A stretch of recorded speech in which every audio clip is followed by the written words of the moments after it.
Hi hello అండి, welcome back to our channel. నేను మీ గోవింద. అందరు ఎలా ఉన్నారు? బాగున్నారా? నేనైతే చాలా బాగున్నానండి.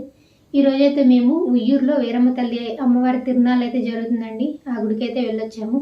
ఈ వీడియోలో అయితే మీకు ఆ గుడికి సంబంధించిన వివరాలన్నీ చెప్తానండి. అమ్మవారి చరిత్ర కూడా తెలియజేస్తాను. వీడియో అయితే కంటిన్యూ అవుతుంది, చూస్తూ ఉండండి.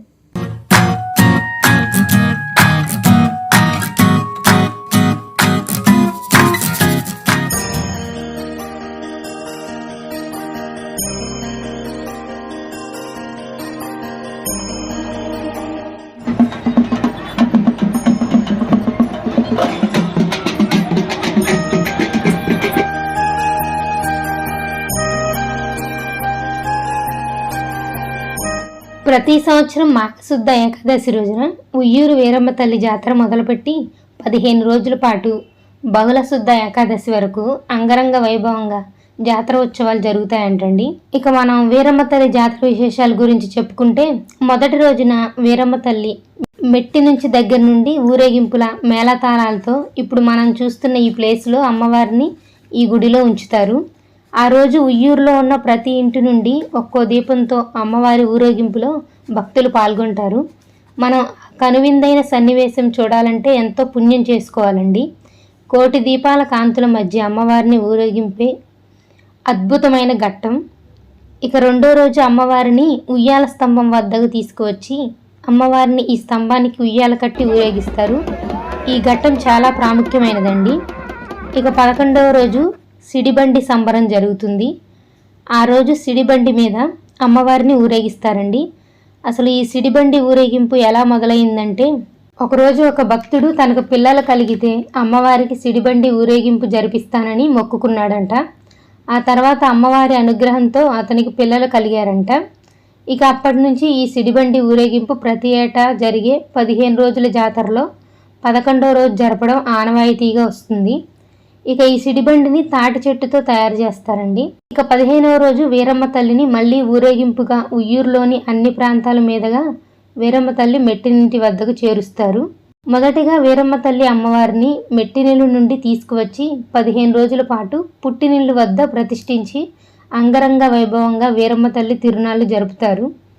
ఈ ప్లేస్లో వీరమ్మ తల్లి తన భర్తతో పాటు సతీసాగమనం చేశారు. అందుకని అక్కడే 15 రోజుల పాటు వీరమ్మ తల్లి తిరునాళ్ళు జరుపుతారు. నేను ఈ సంవత్సరం వీరమ్మ తల్లి తిరునాళ్ళకు వెళ్ళానండి. నేను ఇంతకు ముందు కూడా 3 సంవత్సరాలుగా వెళ్తున్నాను. కానీ ఈ సంవత్సరం నేను సందర్శించిన గుడి జాతర విశేషాలు మీకు తెలియజేస్తాను. మొదటగా దీపం వెలిగించి అమ్మవారి గుడి చుట్టూ 3 సార్లు ప్రదక్షిణ చేశాను. తిరునాళ్ళు మొదటి రోజు ఆ ఊర్లో ఉన్న భక్తులందరూ ప్రమిదలతో దీపాలు వెలిగించి అమ్మవారి ఊరేగింపులో పాల్గొంటారు. మనం వేరే ఊరి నుండి వస్తాం కాబట్టి మొదట దీపంతో గుడి చుట్టూ ప్రదక్షిణం చేసి అమ్మవారి గుడిలో ధ్వజస్తంభం ముందు ఉంచి దండం పెట్టుకొని ఆ తర్వాత దర్శన మార్గం ద్వారా అమ్మవారిని దర్శించుకొని బయటికి వచ్చామండి. చాలా కష్టపడి అమ్మవారిని వీడియో తీశాను. ఎక్కువసేపు మరీ స్పష్టంగా తీయలేకపోయాను, ఎందుకంటే ఆ రోజు భక్తుల రద్దీ ఎక్కువగా ఉంది. అదీ కాక అక్కడ మనకు అమ్మవారి విగ్రహాన్ని షూట్ చేయవద్దని చెప్పారు. అందుకని జస్ట్ ఫ్యూ సెకండ్స్ మాత్రం తీయగలిగాను.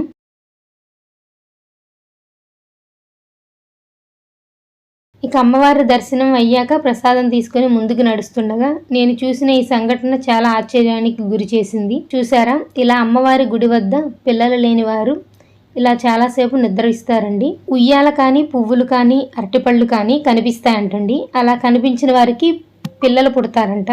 అంతటి గొప్ప సంఘటన నేను ఎప్పుడూ ఎక్కడా చూడలేదండి. ప్రత్యేకంగా ఈ గుడి వద్దే చూశాను. మామూలుగా అయితే పౌర్ణమి రోజు అమ్మవారి గుడి వద్దకు వచ్చి పిల్లలు లేని స్త్రీలు వారి పెళ్లికి కట్టుకున్న పెళ్లి చీర లేదా కొత్త టవలు పసుపుతో కలిపిన నూతన వస్త్రాన్ని పైన కప్పుకొని ఇలా అమ్మవారి గుడిలో కాసేపు నిద్రిస్తే కాసేపటికి అమ్మవారు వారికి కలలో ఉయ్యాల కానీ పువ్వులు కానీ అరటిపండు కానీ కనిపిస్తే వారికి గర్భం వచ్చి పిల్లల్ని ప్రసాదిస్తారంట. ఇలా అమ్మవారి గుడిలో నిద్రించి కలగని పిల్లల్ని కనడాన్ని పానాసారం అంటారంటండి. ఇలా పిల్లలు లేని మహిళలు ముందుగా ఈ గుడి వద్ద ఉన్న చెరువులో స్నానం చేసుకుని ఆ తడి బట్టలతోనే ఇలా అమ్మవారి గుడి వెనక ప్రాంగణంలో బోర్లా పడుకొని నిద్రిస్తారు. వారితో పాటు ఇంకొకరిని తోడుగా తెచ్చుకుంటారు. తోడుగా వచ్చిన వారు నిద్రించిన వారిపై పసుపు నీరు కలిపిన వేప ఆకుల్లో నిండిన నీటిని వారిపై చల్లుతూ ఉంటారండి. అలా చల్లుతుంటే అమ్మవారు త్వరగా వారి కలలోకి వచ్చి వారికి పిల్లల్ని ప్రసాదిస్తారంటండి. ఒకవేళ నిద్రలో చీపురు కానీ చాటగాని కనిపిస్తే ఖచ్చితంగా వారికి సంతానం కలగరని అర్థం అంట. అక్కడ మనకు సంతానం కలుగుతుందా లేదా అనే యథార్థాన్ని కూడా మనకి కలలో చూపించడం ఈ గుడిలో ఉన్న విశేషం. ఒకరోజు ఒక భక్తురాలు సంతానం కోసం గుడి వద్దకు వచ్చి నిద్రిస్తే కలలో అమ్మవారు ఒక ముత్తైదువులా వచ్చి కలలో ఉయ్యాలలో కొబ్బరికాయ వేసినట్టుగా వచ్చిందంటండి. కానీ అది నిజమో కాదో అని మళ్ళీ నిద్రపోతే ఈసారి ఉయ్యాలలో అరటిపండ్లు వేసినట్లు కల వచ్చిందంట. ఆవిడ కరెక్టో కాదో అని మళ్ళీ సందేహంతో మళ్ళీ నిద్రిస్తే ఈసారి అమ్మవారు కలలో ఒక ముత్తైదులా వచ్చి పెళ్ళుమని ఒక చెంపదెబ్బ కొట్టినట్లు, ఎన్నిసార్లు పడుకుంటావే, చూపించాను కదా నీకు సంతానం కలుగుతుంది పో అని కలలో కనిపించి చెప్పారంట. ఇలా అమ్మవారి గుడికి వచ్చి భక్తి శ్రద్ధలతో అమ్మవారిని మొక్కుకుంటే ఖచ్చితంగా మనం మొక్కుకున్న మొక్కు నెరవేరుస్తారంటండి ఈ వీరమ్మ తల్లి. అందుకనే ఈ వీరమ్మ తల్లి జాతరకి ఉయ్యూరు వాసులు చుట్టుప్రక్కల భక్తులే కాకుండా చాలా దూరం నుండి కూడా ప్రయాణాలు చేసి వచ్చి వీరమ్మ తల్లి జాతరలో పాల్గొంటారంటండి. చాలా మహిమల గల తల్లి ఈ ఉయ్యూరు వీరమ్మ తల్లి. ఇంతటి మహత్యం ఉన్న ఈ అమ్మవారి కథ మనం ఇప్పుడు తెలుసుకుందాం. పూర్వం 500 సంవత్సరాల క్రితం పైనే జరిగిన కథండి. ఆ కాలంలో పశ్చిమ గోదావరి జిల్లా ఏలూరుకు దగ్గర పెదకడియం అనే గ్రామంలో యాదవ కులానికి చెందిన కుటుంబంలో పరశురామయ్య పార్వతమ్మ దంపతులకి జన్మించారండి వీరమ్మ తల్లి. అమ్మవారు శివుని అంశంతో పుట్టడం వల్ల వారి తల్లిదండ్రులు ఆమెకు శివవీరమ్మ అని పేరు పెట్టారు. ఉయ్యూరులోని పారపూడి వంశస్థులైన చలమయ్య చల్లమ్మల పెద్ద కుమారుడు చింతయ్యతో 8వ ఏట వివాహం జరిగింది. జ్యేష్ఠ శుద్ధ దశమి రోజు పెద్దకడియంలో వివాహం చేశారు. కొన్ని రోజులు పుట్టింట్లోనే ఉన్నారు. యుక్త వయసు రాగానే ఉయ్యూరులోని మెట్టినింటికి కాపురానికి వెళ్ళారు. అత్తవారింట్లో అందరి ఆదరాభిమానాలు పొందారు. మరిది భోగయ్యని సొంత బిడ్డలాగా చూసుకున్నారంటండి. అలాగే బంధుమిత్రులందరికీ ఉత్తమ ఇల్లాలుగా పేరు తెచ్చుకున్నారంట. అలా ప్రశాంతంగా సాగుతున్న ఆమె జీవితంలో మరిది భోగయ్యకు అచ్చమ్మతో వివాహం జరిగింది. ఆమెకు గర్వం ఎక్కువ. అందరూ వీరమ్మ తల్లిని మెచ్చుకుంటుంటే ఆమె ఓర్వలేక పుట్టింటికి వెళ్ళిపోయింది. అప్పుడు వీరమ్మ తల్లి అత్తమామలకు మరిది భోగయ్యకు నచ్చచెప్పి ఆమెను మళ్ళీ మెట్టినింటికి కాపురానికి తీసుకువచ్చింది. ఈ సంఘటన తరువాత ఆమె కూడా వీరమ్మ తల్లి మంచి మనసు తెలుసుకుంది. అదే ఊరిలో ఉంటున్న కరణం సుబ్బయ్యకు స్త్రీ వ్యామోహం ఎక్కువ. అతను ఒకరోజు వీరమ్మ తల్లిని చూసి ఆమెపై వ్యామోహం పెంచుకొని ఆమెను లొంగదీసుకోవాలని శతవిధాలా ప్రయత్నించాడు. ఆ ప్రయత్నాలన్నీ విఫలం అవ్వడంతో ఒకరోజు తన ఊరికి దగ్గరలో ఉన్న గురజాడ గ్రామానికి చెందిన తన బావమరిది సీతయ్యను పిలిపించి వీరమ్మ తల్లి భర్తను చింతయ్యను చంపడానికి సహాయం చేయమని అడిగాడు. మొదట తన బావమరిది ఒప్పుకోలేదు. కానీ చివరికి తన సోదరి కాపురం ఎక్కడ చెడిపోతుందో అని భయపడి వీరమ్మ తల్లి భర్తను చంపడానికి అంగీకరించాడు. ఈ సీతయ్యకు మంత్రతంత్రాల విద్యలు బాగా తెలుసు. ఒకరోజు అన్నదమ్ములు చింతయ్య భోగయ్యలు తమ గొర్రెలను మేపడానికి బెజవాడకు అవతల ఉన్న ముస్తాబాద్కు వెళ్ళారు. అదే మంచి సమయం అని గ్రహించిన సీతయ్య తన వద్ద ఉండే నౌకర్ని పంపి విషం పూసిన సొరముళ్ళుతో హత్య చేయమని పంపుతాడు. ఆ నౌకరు వెళ్ళి అక్కడ చింతయ్య భోగయ్యలు ఆ గొర్రెల మంద పక్కన నిద్రిస్తుంటారు. అప్పుడు రహస్యంగా వెళ్ళి ఆ విషం పూసిన ముళ్ళుతో చింతయ్యను పొడిచి హత్య చేస్తాడు. ఆ తీవ్రమైన విషముళ్ళు నొప్పిని భరించలేక అక్కడికక్కడే వీరమ్మ భర్త చింతయ్య చనిపోతాడు. అప్పుడు తమ్ముడు భోగయ్య అన్నయ్య శవాన్ని ఉయ్యూరుకు తీసుకువస్తాడు. కానీ అప్పటికే వీరమ్మ తల్లికి తన భర్త చనిపోయినట్లుగా కలలో కనిపిస్తారు. ఆ విషయాన్ని వీరమ్మ ఆమె అత్తగారికి చెప్పుకొని రోధిస్తుండగా అదే సమయానికి భోగయ్య చింతయ్య మృతదేహాన్ని ఇంటికి తీసుకువస్తాడు.